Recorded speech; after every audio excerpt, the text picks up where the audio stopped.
hacking into your sister's diary. Easy. A winning mastermind. All for beginners. But this is virtually impossible. Fridays at 20 to 5 on CITV. Virtually impossible. Just try it. Locate.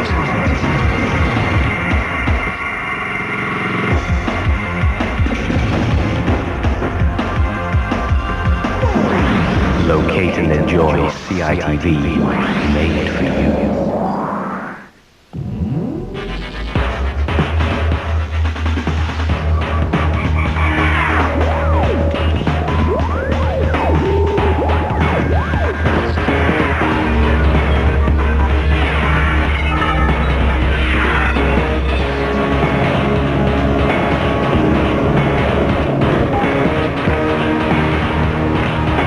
Black box with wires and knobs.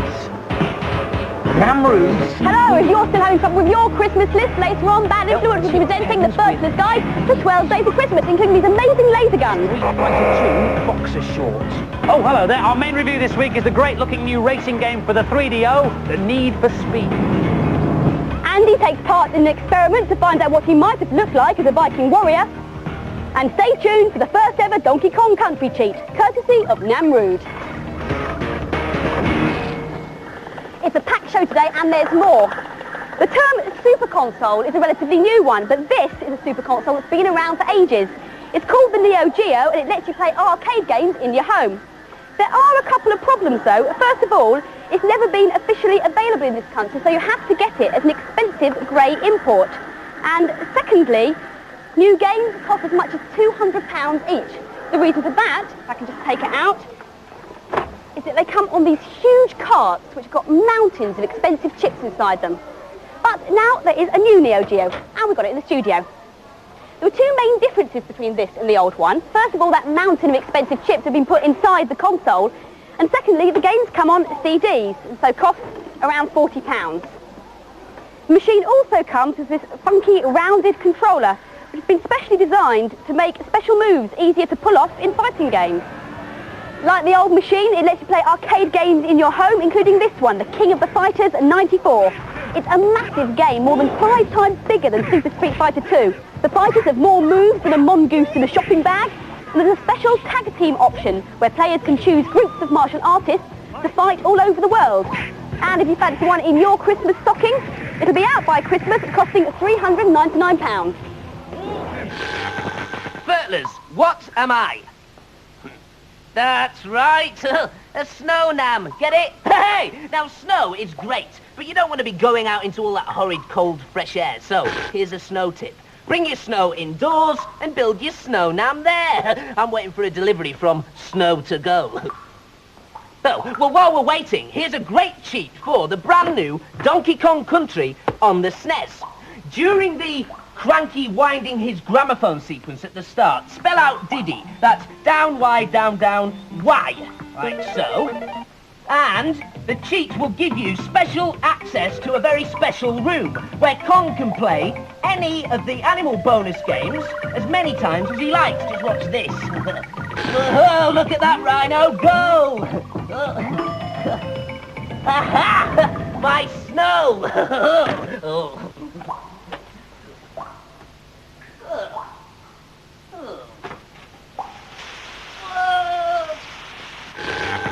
There's no business like snow business. Our main review this week is The Need for Speed on the 3DO, a spectacular road racer.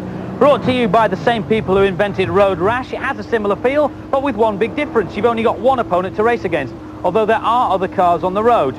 There are 8 cars to choose from, including this Porsche. They all handle like the real thing and they sound amazingly realistic. But how does it play? Here's Sahil. It's more of a car driving sim than an arcade action game. The attention to detail is exceptional, but it's not quite as much fun as Road Rash. There are 3 tracks in the game, each divided into 3 sections. This is the Alpine track, which has some amazing scenery. I'm driving the Ferrari here, which is quite hard to control at first. Although there are other cars on the road, there's only one opponent in this game. This yellow car's my opponent, and I'm just overtaking him now. You can pick your opponent's car as well as your own, so you can make things easier or harder for yourself. I'm on form today, so I think I'll give him a Diablo. The best thing about this game are the spectacular crashes which you can watch over and over again from any angle in all their destructive glory. This is the worst part of the game. As in Road Rash, the speed cops are everywhere and you have to be pretty nippy to avoid getting a ticket, which evidently I'm not.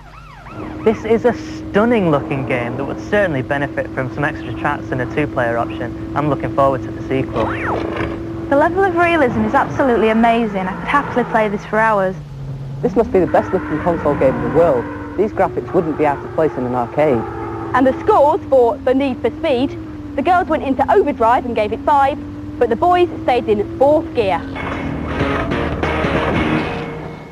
Everybody's seen pictures and films of Vikings marauding. But how do we know what they actually looked like? Well, nobody does definitely, because there weren't cameras way back then, and it's been a problem that's been confusing historians for over 1,000 years. It's a puzzle that the York Archaeological Trust have been trying to solve since they set up this place, the Jorvik Viking Centre, 10 years ago. These models of Scandinavian pirates are an artist's impression of how they might have looked, based on wood carvings, sketches scratched on slate, and other bits and pieces that have been dug up over the years. But like all sketches, they weren't perfect. So what did Vikings really look like?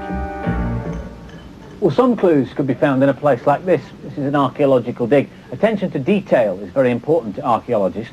A small piece of pottery or even a tiny piece of thread can lead to a major discovery as to what the Vikings wore, ate, or possibly looked like. 1.5. Archaeologists are like detectives, digging up clues that might be hundreds of years old. These clues have to be pieced together to solve those puzzles. Unfortunately, the only clues they had to solve the mystery of what the Vikings really looked like were skulls and skeletons. The scientists in York are now using a new technique to try and put flesh on the bone and rebuild a real Viking's face. The first step is to use a laser to scan the skull and build a 3D model inside the computer. They then have to match the skull to a living person. Now we can tell from the skull and its skeleton the age, sex, height and build of the person that they need to find. In this case, it's a male between 25 and 30, slim build and about my height. So guess what? I'm next for the laser treatment. Although the laser is very low powered, I've been warned not to look directly at the beam. Once the computer has the data from both the skull and my face, the equivalent points on the two different faces have to be lined up. So on the left, the face of Andy Crane. On the right, the skull of the unknown Viking. Time for the techies. Once we've got into a computer, I've got to match up your face with the skull using these 38 points, 10 down the centre and 14 either side. So there we have your face. Here, Richard is marking the bridge of my nose, so the computer knows where it is. It's reasonably easy working on a whole face, but then he has to use his judgment to estimate where the bridge on the skull's nose would have been. Once both sets of points have been logged, it's over to the computer to stretch my face over the Viking skull to recreate Viking Andy. They've got the skull and they've got the photos, so the stage is now set for Lynn the sculptor to build up a finished figure. Lynn uses the photographs and the skull to sculpt a face which will hopefully look like a Viking who lived in York over 1,000 years ago. So at last, we can discover what those Scandinavian pirates really looked like. So until scientists come up with a time machine, technology like this is the only way that you and I in the 20th century can journey back and join Vikings like this guy in the 10th. Isn't that right, Eamon? And they can use the computer information to drive a milling machine which produces a Viking head like this one they've done of me. 1,000-year-old Andy. Can you tell the difference? Well, yeah, the one on the right's better looking. Thanks, Violet. Now for this week's news and previews. Move over, Sonic. A new Mega Drive Megastar is shooting your way. This little chap's called Ristar. He's cool, he's fast, and he's got his very own platform game due out next year on Mega Drive and Game Gear. The French programming team that brought you Alone in the Dark have got a new graphic adventure game on the way. This Little Big Adventure is the story of a world called Twin Sun, which has been taken over by an evil tyrant called, get this, Dr. Funfrock. You play the hero, Twin Sen, and your quest is to set the oppressed people free. Lush graphics and the promise of compelling gameplay make this one to look out for. Everyone likes a beat-em-up, and Amiga owners will really love this one. It's called Shadow Fighter. It's one of the few beat-em-ups to be developed specifically for computer formats as opposed to consoles. Once you've defeated all challengers, you get to compete against the mighty Shadow Fighter. There's a training level where you get to bash up a puppet opponent. Out next week on Amiga with CD32 versions early next year.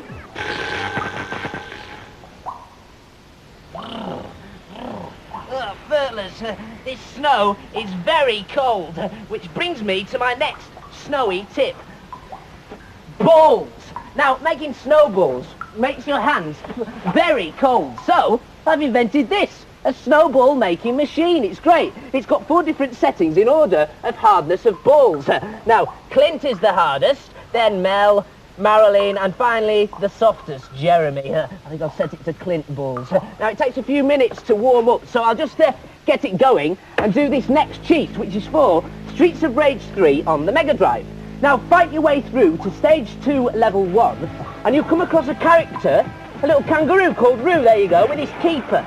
Now, kill the keeper and Roo will run away. Then, when you lose a life, you'll be able to continue choosing Roo, here we go, as a new character to fight with. Oh, great, my snowball making machine's warmed up. Oh no, I should have set it to Jeremy balls. With only a few shopping days left to go to Christmas, you're probably worrying about what to buy your favourite Furtler. Well, fret no more as we present you with the Furtler's Guide to 12 Days of Christmas. Take it away, Andy. On the first day of Christmas, my true love gave to me a cartridge in a TV. This is in fact a SNES and TV combined in one handy little case, sadly only available in Japan. On the second day of Christmas, my true love gave to me 2 data gloves. This is one of the newest computer controllers. It lets you command your computer simply by pointing at it. And this is one of the oldest. Believe it or not, it came out 5 years ago for the NES. And a cartridge in a TV. On the third day of Christmas, my true love gave to me 3 fresh games. Our votes for the precious games of 1994 go to Magic Carpet for its original strategy and gameplay, Earthworm Jim for its unusual humour and gameplay, and Donkey Kong Country for its fresh look and gameplay.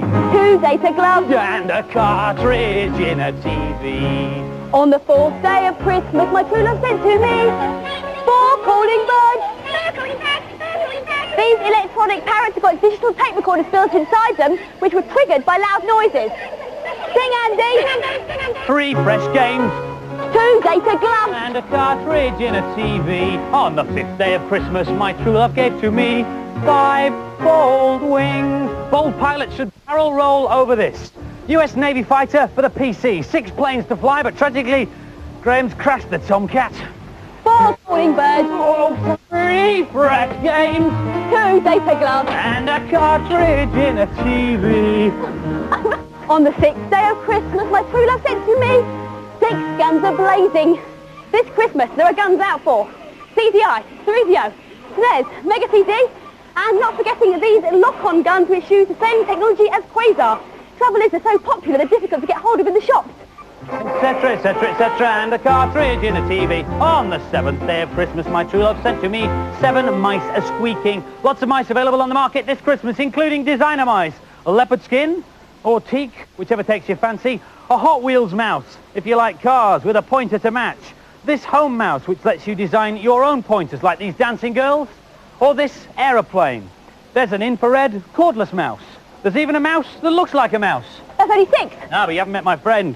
Meet Minnie. Oh. etc. And a cartridge in a TV. On the 8th day of Christmas, my true love sent to me 8 mates are playing. The only 8-player game we could find was Micro Machines 2. So how does it work? Well, you plug 2 joypads into the normal ports, 2 into the ports on the J-cart, and 2 players share each joypad. Etc, etc, etc, and a cartridge in a TV.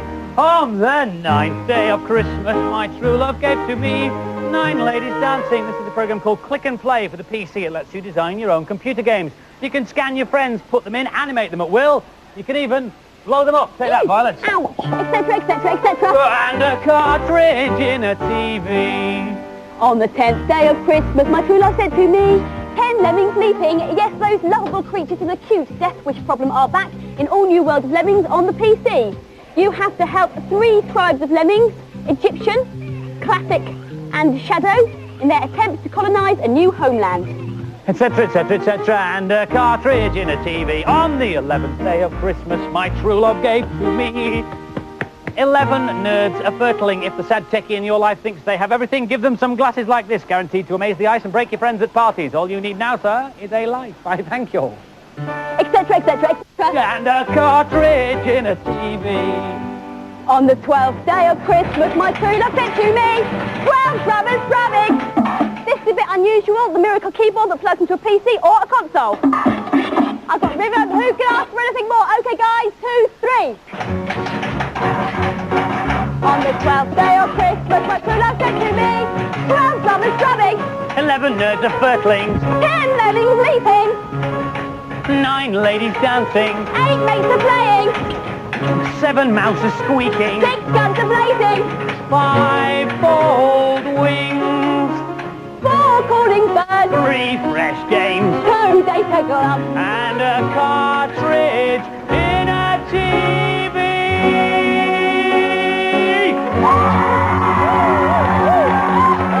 And some more games reviews.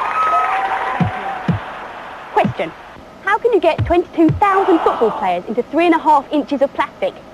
Well, I've no idea, but the programmers of Sensible World of Soccer seem to have managed it, and every professional football team in the universe is in here. Phew, I bet it's smelly. Here's Harry.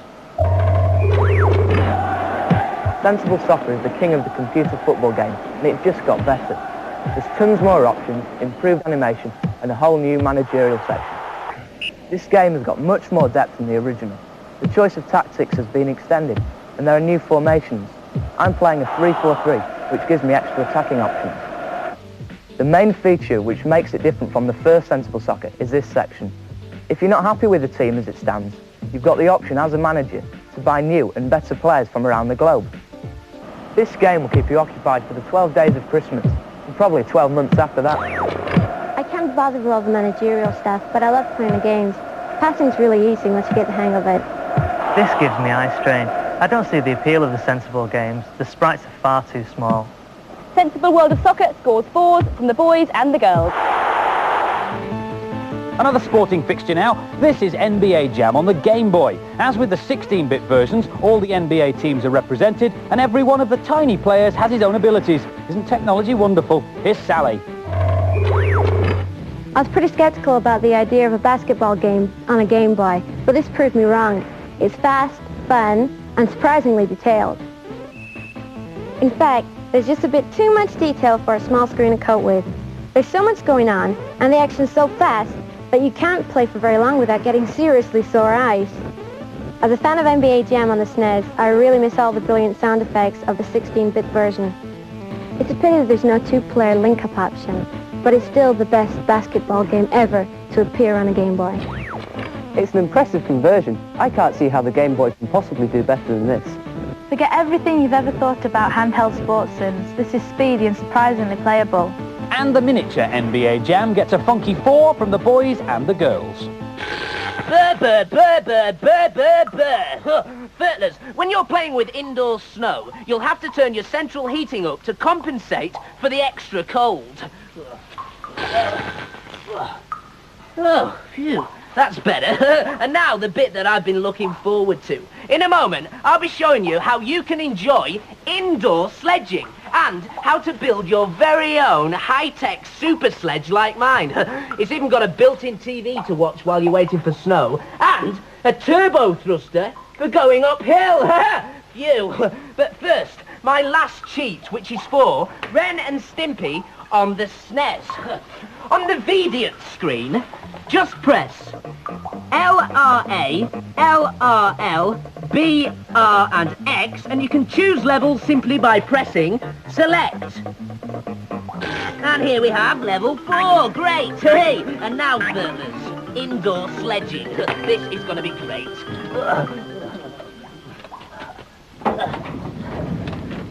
Oh no! Someone's stolen my snow! But here's a clue. The floor's all wet. It must have been stolen by a wet person. Last week's competition prize was a Mega Drive with 32X and a game. We asked you, what is the name of the style of painting in this picture? The answer is pointillism. The lucky winner is Luke Fisher from Tiptree in Essex. Well done. 10 runners-up get Bad Influence Better Than Sleep t-shirts. This week's prize is the Wayne's multimedia PC with click and play. The competition question is, what's the actual date of the 12th day of Christmas? If you think you know, give us a call with your answer on 0891 114477. Make a note of our new number, 0891 114477. Call will cost you no more than 25p. Lines will stay open till midnight on Monday, and as ever, get permission from whoever pays the bill before you dial, because you can't win if you don't have permission, and we always check. Next week we'll be having a Christmas special in which we'll be looking at all the hardware for next year, including the PlayStation, the Saturn and the Ultra 64. We'll leave you now with a clip from one of the first games of the Ultra 64, Killer Instinct. See you next week. See ya. Bye-bye.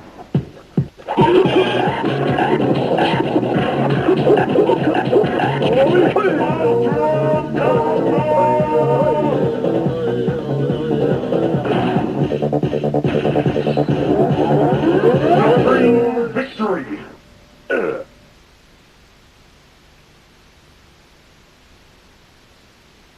CITV Interactive, the best guide to your favourite CITV programmes. A magazine you help create. Somewhere you can talk about things that matter to you. Use your PCM modem to find out how you can join. The modem number is 0742 534 206. Get permission and get connected. We've a packed house tomorrow on CITV, including a smashing adventure with the Avenger Penguins and the woman of their dreams. Then